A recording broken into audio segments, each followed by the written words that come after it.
ప్రజలతో తిరస్కరించబడ్డ వైసీపీ నేతలు కుట్రలు చేస్తున్నారని మంత్రి ఆనం రామనారాయణ రెడ్డి పేర్కొన్నారు. శ్రీ తల్పగిరి రంగనాథ స్వామి, వెంకటేశ్వర స్వామి ఆలయాల్లో కూటమి పార్టీ నేతలు ప్రత్యేక పూజలు నిర్వహించారు. ఈ కార్యక్రమంలో మంత్రి ఆనం, ఎమ్మెల్సీ బీదా, ఎమ్మెల్యేలు Kavi Krishna Reddy, Kakarla Suresh, incharge mayor Roopkumar Yadav, NUDA chairman Kotamreddy Srinivasulu Reddy, TDP నేత గిరిధర్ రెడ్డి పాల్గొన్నారు. ఈ సందర్భంగా మంత్రి ఆనం మాట్లాడుతూ తిరుమల పవిత్రతను కాపాడమే లక్ష్యంగా ప్రభుత్వం పనిచేస్తోందని పేర్కొన్నారు. భగవంతుడిపై రాజకీయాలు చేయటానికి ప్రతి ఒక్కరూ వ్యతిరేకించాలని, భక్తుల మనోభావాలు కాపాడాలని అన్నారు. మన ప్రభుత్వం వచ్చినటువంటి సమయం నుంచి ఏదో ఒక నెపం మన మీద పెట్టాలి, ప్రభుత్వాన్ని విఫలమైంది అని చెప్పేదానికి ఒక ప్రయత్నం చేయాలని ప్రజల చేత తిరస్కరించబడ్డటువంటి వైఎస్ఆర్ కాంగ్రెస్ పార్టీ కొన్ని కుట్రలు, కొన్ని కార్యక్రమాలు నిర్వహిస్తూ వస్తుంది. ప్రతిదానికి ప్రభుత్వంలో మన దగ్గర సమాధానం ఉంది. ఎప్పటికప్పుడు ఖండిస్తూనే ఉన్నాం, నాయకుల దగ్గర నుంచి కింది కార్యకర్తల దాకా. ఇంత చేస్తున్నప్పటికీ చివరికి భగవంతుని కూడా వదిలిపెట్టినటువంటి పరిస్థితి. భగవంతుని యొక్క ఇబ్బందుల్ని, అక్కడ జరిగినటువంటి వాతావరణాన్ని మనమేమనుకుంటున్నామంటే ముఖ్యమంత్రి గారి దగ్గర నుంచి మేమందరం మనం ఎప్పుడు కూడా ఆలయ పవిత్రతను కాపాడాలి, భగవత్ సాన్నిధ్యాన్ని కోరుకునేటువంటి కోట్లాది మంది భక్తులకి మనం తోడుగా ఉండాలి అనేటువంటి ఒక మంచి ఆలోచనతో ఈ ప్రభుత్వం ప్రారంభమైంది. ఎక్కడైనా తప్పులు జరిగి ఉంటే తప్పుల్ని సరిచేసుకుంటూ మనం ముందుకెళ్దాం, ప్రక్షాళన ప్రారంభిద్దామని గౌరవ ముఖ్యమంత్రి గారు తిరుమలలో చెప్పారు. నాటి నుంచి నేటి వరకు సజావుగా కార్యక్రమాలు నిర్వహిస్తూ వస్తున్నాం. అనేక సందర్భాల్లో ప్రత్యేకంగా దేవాదాయ శాఖ గురించి నేను వివరించడం కూడా జరిగింది. మళ్ళీ పదే అవసరమైనప్పుడు చెప్దాం. కానీ ఇవాళ ఉన్నటువంటి పరిస్థితి దైవాన్నే శంకించే పరిస్థితుల్లో, ఆ దైవ భక్తులని అవమానించే పరిస్థితుల్లో, వాళ్ళకి అపకారం జరిగే పరిస్థితులు కల్పించినప్పుడు ఇవాళ సమాజంలో ఉన్నటువంటి ప్రతి ఒక్కరూ, ప్రతి రాజకీయ పార్టీ, ప్రభుత్వంలో ఉన్నటువంటి మనం అందరం కలిసి దీన్ని అడ్డుకోవాలి. భక్తుల మనోభావాలకి మనం అద్దం పట్టే విధంగా ప్రయత్నం చేయాలి. దురదృష్టం గడిచిన సంవత్సరన్నర రోజులుగా చూస్తూనే ఉన్నాం. నేను అనేక సందర్భాల్లో తిరుమల లడ్డూలో వాడినటువంటి పదార్థాల గురించి అనేక సందర్భాల్లో ఇది అనుమానం రేకెత్తినప్పుడే చెప్పాం. ఇప్పుడు అన్నీ సరిచేసాం, ఎవరూ ఆందోళన చెందొద్దు, దీని మీద విచారణ జరుపుదాం, గతంలో ఏం జరిగిందో దాన్ని మనం సరిచేసి చేసినటువంటి వాళ్ళకి మనము శిక్ష వేయడమే కాదు, భగవంతుడే ఇప్పటికే శిక్ష వేశాడని కూడా నేను చెప్పడం జరిగింది. దురదృష్టం 4-5 రోజుల నుంచి మొదలుపెట్టారు. పెద్ద స్పందన లేదు ప్రజల్లో. వాళ్ళు ఏదేదో చెప్పారు, కోర్టులు అన్నారు, ఛార్జ్షీట్లు అన్నారు, దాంట్లో మా పేర్లు లేవు, ఇది అసలు జరగనే లేదన్నారు. అయితే ఈరోజు నిన్నటి రోజున మీరందరూ గమనించుకోండి, మనం అధికారంలోకి వచ్చిన రోజు నుంచి ఇప్పటి వరకు దాదాపు 18 మాసాలుగా ఏం జరుగుతుంది. మనం ఎప్పుడైతే జనంలోకి వెళ్ళి కూటమి నాయకత్వం అంతా పేద మధ్యతరగతి వర్గాలకి ఆర్థిక స్తోమతను కల్పించేటువంటి ఎన్టీఆర్ భరోసా పెన్షన్లను ఇవ్వడం మొదలు పెడతామో ఆ రోజే ఏదో ఒక గందరగోళం. అలాగే ప్రతి 3వ శనివారం గౌరవ ముఖ్యమంత్రి గారి దగ్గర నుంచి, ఉప ముఖ్యమంత్రి గారి దగ్గర నుంచి, మన యువనాయకుడు నారా లోకేష్ గారి దగ్గర నుంచి, రాష్ట్ర ప్రభుత్వ అధికార యంత్రాంగం, ప్రజాప్రతినిధులు అందరూ గ్రామాలకో ఆ ప్రాంతాలకో వెళ్ళి స్వచ్ఛాంధ్ర స్వర్ణాంధ్ర సాధించాలని చెప్పి ఒక ప్రయత్నం చేస్తూ 2047 కంతా ఆంధ్రప్రదేశ్ని అగ్రభాగాన నిలపాలని చేసేటువంటి ఒక ప్రయత్నం ప్రతి 3వ శనివారం చేస్తూ ఉంటే ఆ రోజు ఒక నింద వేసే ప్రయత్నం చేస్తారు, ఒక గందరగోళం సృష్టించే ప్రయత్నం చేస్తారు. ఇలా ప్రతి సందర్భంలో మనం ప్రజల దగ్గరికి వెళ్ళేటప్పుడంతా వాస్తవానికి ఈరోజు పంపిణీ చేయాలి పెన్షన్లు. ఈరోజు ఆదివారం రోజు పెన్షన్ల పంపిణీ చేస్తే ఈరోజు బ్యాంకులు కానీ ఇవన్నీ ఉండవు, అధికారులు ఇబ్బంది పడతారని ఒకరోజు ముందే పెన్షన్ల పంపిణీకి ప్రభుత్వం మొదలు పెడితే ప్రతిపక్షం కూడా అనలేము, ప్రతిపక్ష హోదా కూడా ఇవ్వలేదు ఈ రాష్ట్ర ప్రజలు. మీరు అర్హులు కాదు ప్రతిపక్షానికి కూడా అని తేల్చేశారు. వాళ్ళల్లో ఇంతకుముందు గతంలో పనిచేసినటువంటి మంత్రిగా పనిచేసిన వ్యక్తి మరి ఆయన దారిని ఆయన పోతున్నాడు, ఆయన ఏ గుడికి పోతున్నాడో ఇంకొక సన్మానానికి పోతున్నాడు. నీ పని నువ్వు చేసుకో. నువ్వు అక్కడ రాష్ట్ర ముఖ్యమంత్రిని గురించి మాట్లాడిన మాటలేంటి, భాష ఏంటి, ఇవాళ చెప్పడానికి మాకు నోరు రావట్లేదు. అవి ఎంత జుగుప్సాకరంగా ప్రవర్తిస్తున్నారంటే ఇవాళ వైఎస్ఆర్ పార్టీ నాయకులు ఏ కార్యక్రమం అయినా మంచి కార్యక్రమం ప్రభుత్వం తలపెడితే దాన్ని నీరుగార్చాలి. మీడియాలో అంతా ఫోకస్ ఆ చెదల పురుగులు పెట్టేటువంటి ఆ చెదకే పోవాలి తప్ప మంచి కార్యక్రమం ప్రజలు చూడకూడదు. ఇది వాళ్ళ ఒక కుట్రపూరితమైన ఆలోచన. నిన్న ఆ కార్యక్రమం సరే అక్కడ వాళ్ళు అది చేశారంటే మన జిల్లాలో కూడా ఏం తీసుకోవాలా, ఇక్కడ కూడా మరే అదే విధంగా నోరు బారేసుకోవడం, మీడియా సమావేశాలు పెట్టడం. మీరు దేవదేవుడి దగ్గరికి పోయి ఏం కోరుకుంటున్నారు? ఈ రాష్ట్రం భ్రష్టుపట్టిపోవాలనా? ఈ సమాజంలో ఉన్నటువంటి ఏ ఒక్కరికి మంచి జరగకూడదనా? మంచి చేసేటువంటి ఈ ప్రభుత్వం విఫలమైపోవాలనా? మీరు ఏం కోరుకుంటున్నారు? అక్కడ కొబ్బరికాయలు కొడుతున్నారు, దండం పెడుతున్నారు. నాకైతే అనిపిస్తుంది లోపల వాళ్ళ మనసుల్లో దేవుణ్ణి వాళ్ళు గతంలో మేము చేసిన పాపాలను క్షమించు స్వామి అని కోరుకుంటున్నారు. బయటకు వచ్చి మాత్రం వాళ్ళ నాయకుడు అక్కడి నుంచి ఏం చూస్తున్నాడో ఆయనకి ఏం చెప్పాలో తెలియక ఇక్కడ మన గురించి ఏదో ఒకటి మాట్లాడుతున్నారు. పాపాలు వాళ్ళు చేశారు, మీరు చేసిన పాపాలను మేము భరిస్తున్నాము, వాటిని మోస్తున్నాము, ఇవాళ వాటిని కడిగే ప్రయత్నం మేము చేస్తుంటే మీరు బయట వచ్చి మీ ఇష్టారాజ్యంగా మాట్లాడతారు. మీకు ఒక విషయం ఇవాళ చెప్పాలి. ఇవాళ తిరుమల లడ్డూలో ప్రభుత్వం ఇవాళ ఇచ్చినటువంటి ఆదేశాలు అక్కడ అనేక వందల సంవత్సరాలుగా తిరుమల పవిత్రతను కాపాడుతూ స్వామివారికి ఇష్టమైనటువంటి లడ్డు దేంతో చేస్తారని అంటే 100% పూర్తి స్థాయి క్వాలిటీ ఉన్నటువంటి శనగపిండి, పంచదార, ఆవు నెయ్యి, జీడిపప్పు,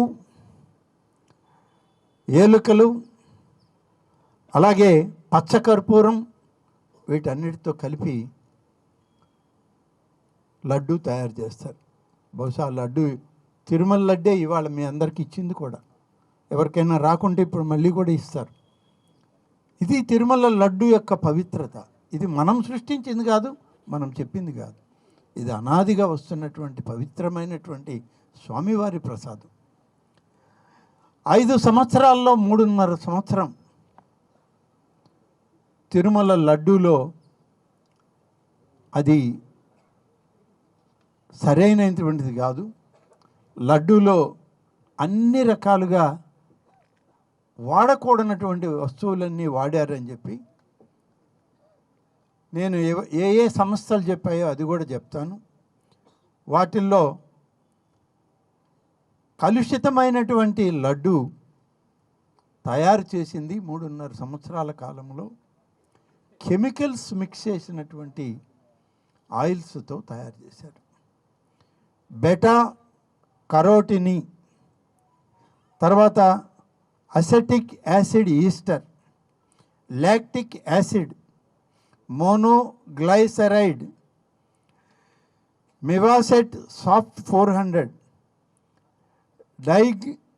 డైగ్లైసరైడ్స్ of fatty acid, palm kernel oil, ఇన్ని రకాల కలుషితమైనటువంటి వాడకూడనటువంటి మానవులు తినకూడనటువంటి పదార్థాలన్నింటినీ కలిపి నెయ్యిని తయారు చేసి ఆ నెయ్యితో లడ్డు తయారు చేశారనేది ల్యాబ్లో వచ్చినటువంటి వాస్తవం. ఇవాళ మాకు క్లీన్ చిట్ ఇచ్చింది అంటున్నారు. ఎవరు క్లీన్ చిట్ ఇచ్చారండి? దాదాపు ఈ యొక్క నెయ్యి కలుషిత నెయ్యి కాదు, అసలు నెయ్యే కాదు. దాన్ని నేను చెప్పిన పదార్థాలన్నింటిలో ఇంకా వివరాల్లోకి పోతే దానిలో సింథటిక్ రసాయనాలు, కల్తీ పామాయిల్, అసలు నెయ్యే కానిటువంటి పదార్థాలతో ఈ నెయ్యిని తయారు చేశారు. నేను ముందే ప్రెస్ కాన్ఫరెన్స్లో చెప్పాను, నెల్లూరులోని చెప్పాను, మీడియా మిత్రులందరికీ కూడా గుర్తుండాలి. ప్రపంచంలోనే జగన్మోహన్ రెడ్డి అనేటువంటి వ్యక్తి 9వ వింతను కనిపెట్టాడు. ఆ వింత ఏంటంటే ఆవు పాలు చుక్కలేవు. ఆవు పాలను తయారు చేసి వెన్నదీసి నెయ్యి చేసిన పరిస్థితి లేదు. మరి నెయ్యి ఎలా వచ్చింది అని అంటే కెమికల్స్ ద్వారా నెయ్యిని తయారు చేసి ఆ నెయ్యితో లడ్డు ప్రసాదం తయారు చేసి పంచారు. ఎన్ని పంచారయ్యా అంటే దాదాపు 20 కోట్ల లడ్డూల్ని పంచారు 3 సంవత్సరాల్లో. ఎంతమంది భక్తుల యొక్క మనోభావాలు దెబ్బతిన్నాయో ఒకసారి మనం ఆలోచించాలి. ఈరోజు 20 కోట్ల శ్రీవారి లడ్డూలు తయారు చేశామని, 60 లక్షల కిలోల నెయ్యి కొన్నామని, దానికి అయ్యే ఖర్చు 231 కోట్లని లెక్కలు రాసి గుట్టకాయ స్వాహా చేసేశారు ఆనాడు ఉన్నటువంటి పెద్దమంది.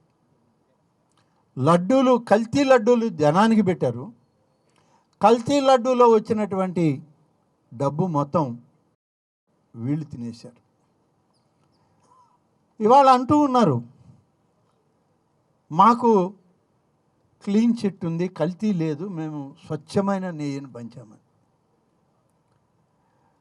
2024 16/7 అలాగే 23/7 దీనికి ఎన్డీడీబీ అని నేషనల్ డైరీ డెవలప్మెంట్ బోర్డు అని కర్ణాటకలో ఉంది. కేవలం ఆవు పాలు మాత్రమే తిరుమల తిరుపతి దేవస్థానానికి సప్లై చేసేవాళ్ళు గతంలో. ఆవు పాలు అనేటువంటివి ఇది ఆవు పాలా కాదా అని చెప్పి టెస్ట్కు పంపిస్తే ఆ రిపోర్ట్లో మొదటి వచ్చిన రిపోర్ట్లలోనే ఎన్డీడీబీ నివేదిక జంతువుల కొవ్వు కలిపినటువంటి ఆయిల్ కలిసి ఉందే తప్ప దీనిలో నెయ్యి లేదని వాళ్ళు ఇచ్చారు. దీనికి ముందు వాళ్ళ హయాంలోనే ఆగస్టు 2020న మైసూర్లోని central food technological research central ల్యాబ్కి వాళ్ళ హయాంలోనే తీసిన శాంపిల్ పంపితే ఇది అసలు దీనిలో నెయ్యి శాతం కనీసం కూడా లేదు, కల్తీగా ఉంది ఇది అని చెప్పి ఆనాడే నివేదిక ఇచ్చారు. అది ఎప్పుడొచ్చింది? 2022లో వచ్చింది. ఆ నివేదిక వస్తే అప్పుడున్న ప్రభుత్వం ఎవరు? పరిపాలన ఎవరిది? తిరుమల పాలకులు ఎవరు? దాన్ని తొక్కిపెట్టి 24లో మళ్ళీ మన ప్రభుత్వం వచ్చే వరకు అదే రకమైనటువంటి ఆయిల్ అంటారా, నెయ్యి అంటారా, ఇంకా ఏమంటారో తెలియదు, కానీ దాన్నే వాడారు. వాడి భక్తులని మోసం చేసే ప్రయత్నం చేశారు. ఈరోజు ఎవరిచ్చారు? మనం కాదు ఇచ్చింది, నివేదిక. సుప్రీంకోర్టు కేంద్ర ప్రభుత్వానికి ఆదేశిస్తే కేంద్ర ప్రభుత్వం ఒక నివేదికను తయారు చేయమని కేంద్ర ప్రభుత్వ అధికారులకు చెప్తే సిబిఐ అందులో ఇంటర్ఫీర్ అయ్యి సుప్రీంకోర్టు ఆదేశాల మేరకు వాళ్ళు చేస్తే అక్కడ వచ్చినటువంటి నివేదికలు ఇవాళ బయటికి వస్తూ ఉన్నాయి. కానీ ఇంకా నివేదిక రాలా. వాళ్ళు సీల్డ్ కవర్లో నివేదికను సుప్రీంకోర్టు న్యాయస్థానం ముందు పెట్టారు వాళ్ళు కోర్టులో. ఇంకా నివేదికను బయటికి ఇవ్వలేదు, వాళ్ళ పరిశీలనలో ఉంది. పోలీసులు మాత్రం గతంలో చేసిన ఎంక్వైరీల మీద ఒక ఛార్జ్షీట్ వేశారు. ఈ ఛార్జ్షీట్లో ఇది తప్పు జరిగింది అని చెప్పి వాళ్ళు చెప్పడం జరిగింది. 2019-24 మధ్యలో మనం ఆనాడు నెయ్యి కొనుగోలుకి విధించినటువంటి నిబంధనలు ఏంటంటే 4 లక్షల లీటర్ల ఆవు పాలు ప్రతిరోజు కొనుగోలు చేయాలంటే ఏ సంస్థ అంత పెద్ద స్థాయిలో ఆవు పాలు ఇస్తుంది అని చెప్పి ఒక కండిషన్ టెండర్కి. రెండవది, ఈ ఆవు పాలు సరఫరా చేయడంలో 3 సంవత్సరాల ఆ కంపెనీకి, ఆ డైరీకి అనుభవం ఉండాలి అని ఒక కండిషన్. రోజుకు 12 టన్నుల వెన్న తీయాలి ఈ పాలల్లో నుంచి అని చెప్పి ఆ సామర్థ్యం కలిగినటువంటి కంపెనీకి అని ఒక కండిషన్. 250 కోట్ల టర్నోవర్ ఉండాలి ఆ కంపెనీకి అని చెప్పి కండిషన్. ఇన్ని కండిషన్లు ఎవరు టైంలో పెట్టారు? 2019, 2024కు ముందు. ఇవన్నీ కూడా 2019కి ముందే అప్పుడున్నటువంటి ప్రభుత్వం, చంద్రబాబు నాయుడు గారు ఆ ప్రభుత్వంలో ఈ కండిషన్స్ ఏర్పాటు చేశారు. ఇంత పవిత్రంగా ఉండాలి కొనుగోలేని. 2019-24 వచ్చాక టెండర్ కండిషన్లన్నీ మార్చేశారు. 4 లక్షల లీటర్ల ఆవు పాలు సప్లై చేసే డైరీ ఏమన్నా ఉందంటే అది ఏం అక్కర్లేదు, ఎవడైనా ఇవ్వచ్చు అన్నది. ఒక ఆవుని ఎవరైనా కూడా పోయి ఇచ్చుకోవచ్చు, అది ఆయన గొలుస్తాడు. మన అప్పటి ముఖ్యమంత్రి గారు ఉన్నారే, ఆయన చుట్టం వచ్చి లీటర్ డబ్బా పెట్టి కూల్చుకుంటాడు. 3 ఏళ్ళు తప్పనిసరిగా వాళ్ళకి అనుభవం ఉండాలి అంటే 1 ఏడాది ఉంటే చాలయ్యా, అక్కర్లేదని టెండర్ కండిషన్ రిలాక్స్ చేశారు. 12 టన్నుల వెన్న తీయాలి అంటే అంత అవసరం లేదు, 8 టన్నులు ఉంటే చాలు అన్నాడు.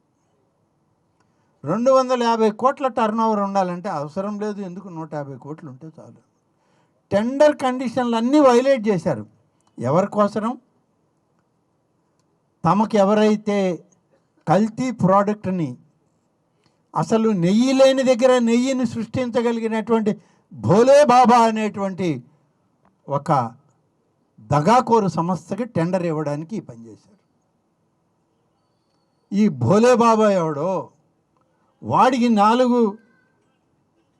లక్షల లీటర్ల ఆవు పాలు వాడు ఎక్కడి నుంచి తెస్తాడో, 12 టన్నుల నెయ్యి ఎక్కడి నుంచి తెస్తాడో ఎక్కడ రికార్డు లేదు, చరిత్ర లేదు. ఆ విధంగా తప్పుడు సమాచారాలతో 2020లో తీర్మానం నెంబర్ 371 తిరుమల తిరుపతి దేవస్థానం బోర్డు తీర్మానాన్ని మార్చి టెండర్లు పిలిచినటువంటి ఘనత ఆ పెద్దలది. ఇక వాళ్ళని మనం ఏమనాలి? దీంట్లో వంట నూనె, కొబ్బరి నూనె, పామాయిల్, మోనోగ్లిజరైడ్స్, ఈ రసాయన పదార్థాలు. మోనోగ్లిజరైడ్స్ అనేది జంతువుల కొవ్వు నుంచి వచ్చేటువంటి పదార్థం. ఇతర నూనెలు అన్నీ కలిపి ఇది నెయ్యి అని చెప్పి లడ్డూల ప్రసాదంలో వాడారు. ఇది లడ్డూలోనే వాడారా, చక్కెర పొంగల్లో వాడలేదంటే మనం చెప్పలేం. చక్కెర పొంగల్లో కూడా అదే కదా వాడాలా, ఉండేది మన దగ్గర స్టాక్ అదే వాళ్ళ దగ్గర. అవి వాడుతూ 2019 నుంచి 2024 వరకు ఇవన్నీ కూడా ముద్దాయిల పేర్లు కూడా చాలా ఉన్నాయి. ఎఫ్ఐఆర్లో వచ్చినటువంటి ముద్దాయిల పేర్లు, అనేక కంపెనీలు, ఆ కంపెనీల యజమానులు దీనిలో ముఖ్యంగా మనం గమనించాల్సింది ఏంటంటే, హవాలా ద్వారా వందల కోట్లు జగన్మోహన్ రెడ్డి కంపెనీలోకి మారాయి. ఆ కంపెనీలు ఎవరు మార్చారు హవాలా ద్వారా అంటే, ఈ కల్తీ ఆయిల్ సరఫరా చేసిన కంపెనీల నుంచే వచ్చింది. దీనికి ముఖ్యంగా ఇటీవల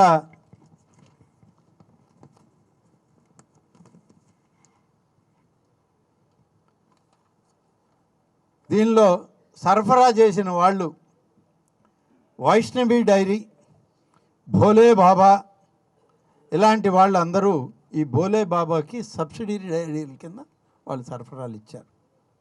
ఇంకా ఉన్నాయి కంపెనీలు, ఇవన్నీ కూడా లిస్ట్ ఉంది మన దగ్గర చాలా. దీనిలో టీటీడీ చైర్మన్గా ఉన్నటువంటి వైవి సుబ్బారెడ్డి గారి పిఏ, అతను నాకు డబ్బు ఇవ్వండి అని అంటే అధికారికంగా బ్యాంక్ ట్రాన్సాక్షన్ ద్వారానే 4.5 కోట్ల రూపాయలు ఈ భోలే బాబా దగ్గర తీసుకున్నాడు. మిగిలిన డబ్బు అంతా హవాలాలో మారింది. ఆయన దగ్గర పిఏ 4.5 కోట్లు తీసుకున్నాడు అని అంటే మిగిలిన వాళ్ళు ఎన్ని వందల వేల కోట్లు తీసుకున్నాడు. ఇది ఆలోచన చేయాల్సింది. ఇవన్నీ ఉంటే మాకేమీ సంబంధం లేదు.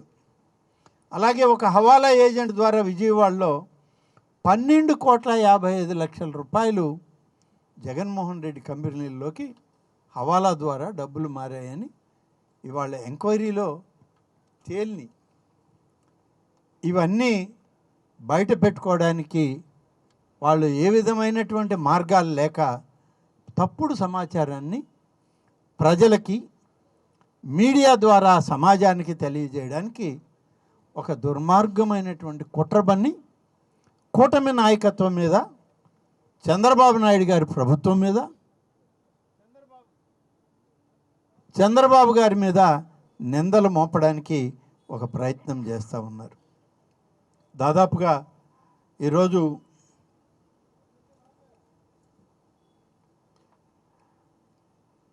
సిట్ తేల్చింది ఎఫ్ఐఆర్ ద్వారా.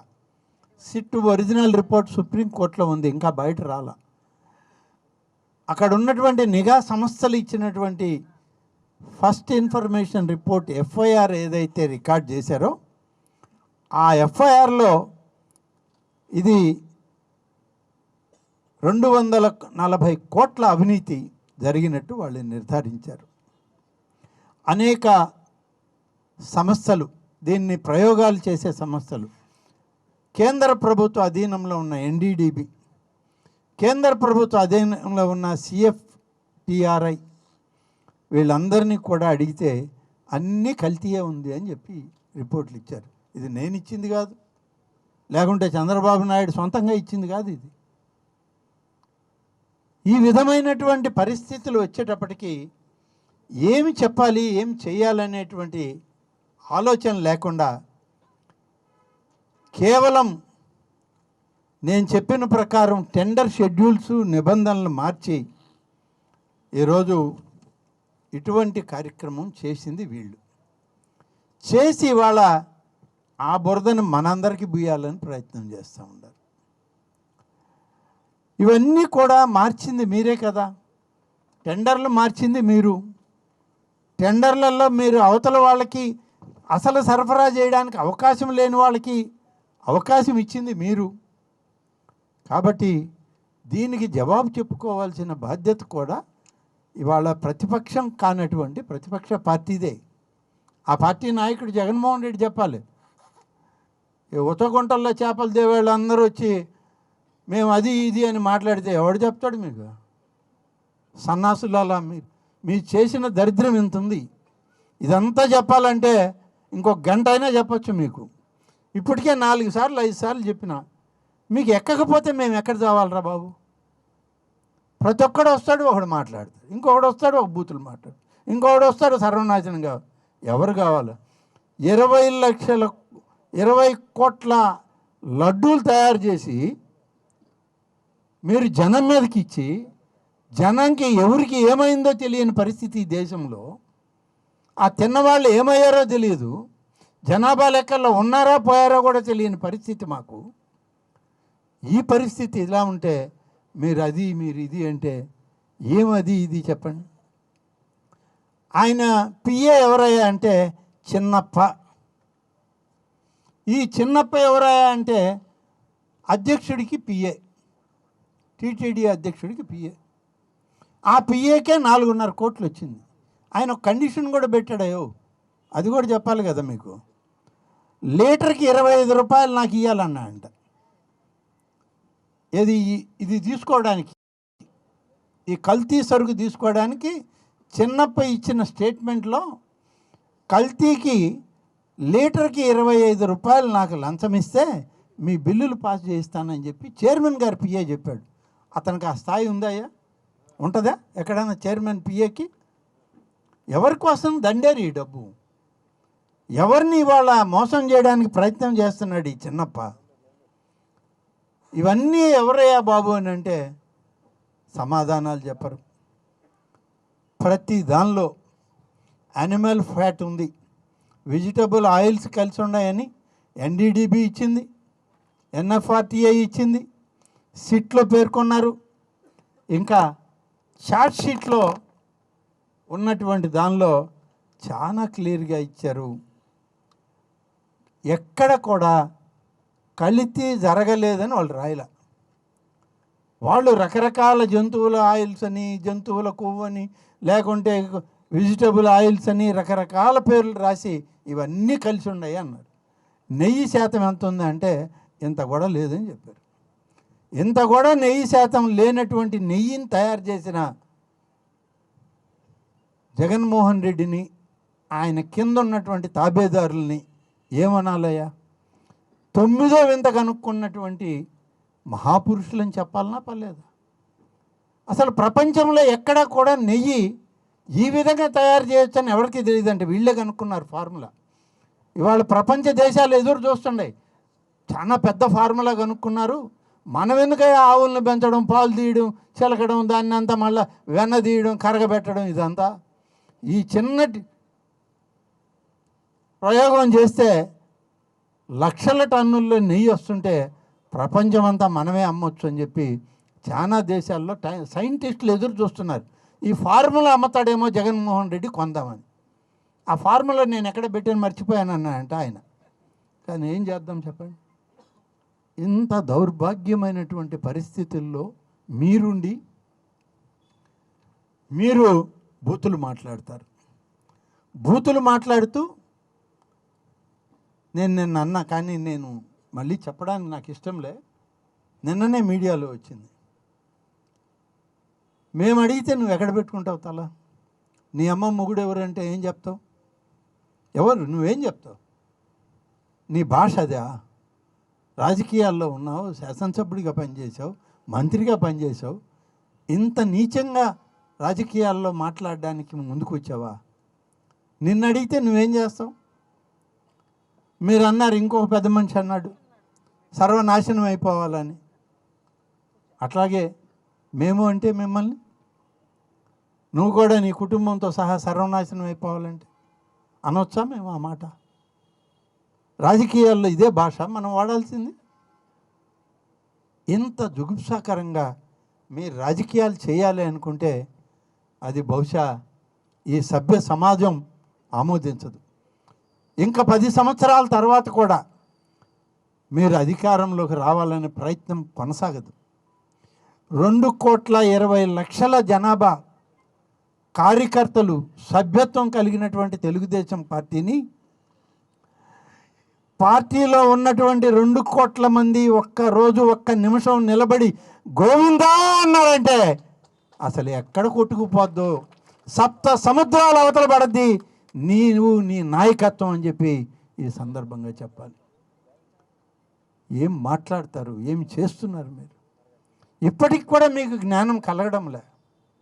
అందుకని జిల్లాలో ఉన్నటువంటి కూటమి నాయకత్వం అంతా ఏకమై ఈరోజు తల్పగిరి రంగనాథ స్వామి యొక్క ఆశీస్సులు తీసుకొని ఆ దేవదేవుడైనటువంటి శ్రీ వెంకటేశ్వర స్వామి యొక్క ఆశీస్సులు, అలాగే ఆయన యొక్క అండదండలతో ఆయన్ని కొలిచి ఇవాళ ఇక్కడికి వచ్చి వాస్తవాలు మీ ముందు చెప్పాలనేటువంటి చేసినటువంటి ప్రయత్నం మాది. మీరు దేవుణ్ణి కూడా ఒక వ్యాపారవేత్తలుగాను చూశారు. మేము దేవుణ్ణి భగవంతుడు మాకు జన్మనిచ్చినటువంటి ఆ స్వామిని మనం నిరంతరం తలుచుకోవాలి, నిరంతరం ఆ స్వామి యొక్క సేవలో మనం ఉండాలని చెప్పి మానవ సేవే మాధవ సేవగా, మాధవ సేవే మానవ సేవగా గుర్తించి ఆ దేవదేవునికి ఒక్క నమస్కారం పెట్టి ఈ సమాజానికి నమస్కారం పెట్టడం అనేటువంటి సంస్కారం కలిగినటువంటి మేము ఇవాళ పనిలో ఇక్కడికి రావడం జరిగింది. ఎంత బాధాకరం! ఇవన్నీ ఇలా ఉంటే మీరేం చేస్తున్నారు? ఒక్క విషయం అడగాల్సిన అవసరం ఉంది. మనం భారతదేశంలో హిందూ సమాజమైన అనేక మతాలు ఉన్నటువంటి ప్రాంతం ఒక దేశం మంది. అనేక మతాలు, అనేక వర్గాలు, అనేక కులాలు, ఇన్ని కలిగినటువంటి భారతదేశం ప్రపంచంలో ఇంకొక దేశంలో ఎక్కడ ఉండదు. ఇది ఒక్క మన దేశంలోనే. అన్ని మతాలని గౌరవిస్తాం.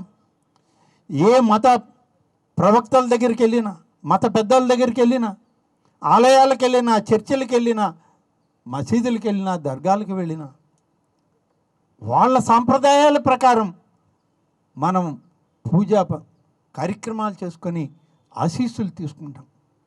నెల్లూరులో అయితే బారాషాహి దర్గాకి వెళ్ళినా, లేదా ఇక్కడ ఉన్నటువంటి బిషప్ గారి చర్చికి వెళ్ళినా, తల్పగిరి రంగనాథ స్వామి ఆలయానికి వచ్చినా ఒకే రకంగా అందరం ఒకటే అన్న భావనలో మన దేశంలో ప్రతి ఒక్కరూ మనం మన రాజ్యాంగంకి లోపడి, దైవభక్తికి లోపడి మనం పనిచేస్తున్నాం. మన సాంప్రదాయం అది. కానీ సాంప్రదాయాలు లేనటువంటి వ్యక్తులు, విధానాలకు స్వస్తి పలకాలనేటువంటి వ్యక్తులు, అన్ని మతాలని గౌరవించాలనేటువంటి సభ్యత సంస్కారం లేనటువంటి వ్యక్తులు వైఎస్ఆర్ కాంగ్రెస్ పార్టీలో జగన్మోహన్ రెడ్డి నాయకత్వంలో జగన్మోహన్ రెడ్డి ఆ కార్యక్రమానికి పూనుకుంటే ఆయన కింద ఉన్న వాళ్ళు కూడా అదే పరిస్థితుల్లోకి వస్తే తిరుమల తిరుపతి దేవస్థానానికి వెళ్ళాలి అని అంటే ఇతర మతస్థులు ఎవరొచ్చినా అక్కడ వెంకటేశ్వర స్వామి మీద మాకు నమ్మకం ఉంది, విశ్వాసం ఉంది అని సంతకం చేయాలి పుస్తకంలో. ఇది మన సంప్రదాయం, మన యొక్క విధానం, తిరుమల తిరుపతి దేవస్థానం యొక్క ఆచార వ్యవహారం అది. కానీ ఈయన ముఖ్యమంత్రిగా నేను సంతకం పెట్టను అంటే ఆయనతో ఉన్నటువంటి టీటీడీ చైర్మన్లు కూడా దానికి మద్దతు ఇచ్చి సంతకం లేకుండా పుస్తకం పక్కన బారేసి సంతకాలు లేకుండా పోయి దేవదేవుని దర్శనం చేసుకున్నారు. మంచిదే. ఏమైంది ఫలితం? ఫలితం ఏమైంది? ఇవాళ 175 స్థానాల్లో 11 స్థానాలకి పడిపోయినటువంటి నీ రాజకీయ కార్యక్రమం, నీ అహంకారం, నీ దుర్మార్గపు కుట్రపూరితమైన ఆలోచనకి ఆ దేవదేవుడు శిక్ష వేశాడా లేదా ఆలోచించండి. కాబట్టి అన్ని మతాలని గౌరవించే ప్రభుత్వాలు మన రాజ్యాంగం, మన సంప్రదాయాలు. భారతదేశంలో హిందూ మత ఆగమ శాస్త్రాలకి, సనాతన ధర్మాలకి కట్టుబడ్డటువంటి ప్రభుత్వాలు, అన్ని మతాలని గౌరవించే ప్రభుత్వాల్లో మేము కూడా సమాజంలో ఒకళ్ళుగా ఇవాళ రాజకీయ పార్టీల్లో మనుగడ సాగిస్తున్నాం. కాబట్టి ఇవాళ తెలుగుదేశం పార్టీను, కూటమి నాయకత్వాన్ని ఈ యొక్క తప్పుడు సమాచారాన్ని సమాజానికి ఇచ్చి మేము భుజాలు తౌడుకుంటామంటే మీకు ఆ భుజాలు మిగలకుండా పోతాయే తప్ప కూటమి నాయకత్వాన్ని ఇసుమంతా కూడా కదల్చలేరు మీరు అని చెప్పి చెప్పక తప్పదు. ధర్మో రక్షతి రక్షిత అనేటువంటి సిద్ధాంతానికి కట్టుబడి ఇవాళ పరిపాలన సాగిస్తున్నటువంటి, సుపరిపాలన అందిస్తున్నటువంటి కూటమి నాయకత్వం, చంద్రబాబు నాయుడు గారి నాయకత్వంలో, పవన్ కళ్యాణ్ గారి సహచర్యంతో, నరేంద్ర మోడీ గారి ఆశీస్సులతో ఈ ప్రభుత్వం కొనసాగుతుంది. మరింత సేవలు సమాజానికి అందిస్తుంది. కాబట్టి మీ కుట్రలు కుతంత్రాలు ఎప్పటికప్పుడు బయట పెట్టడమే లక్ష్యంగా మేమందరం కలిసి పనిచేస్తామని చెప్పి ఈ సందర్భంగా తెలియజేస్తాం.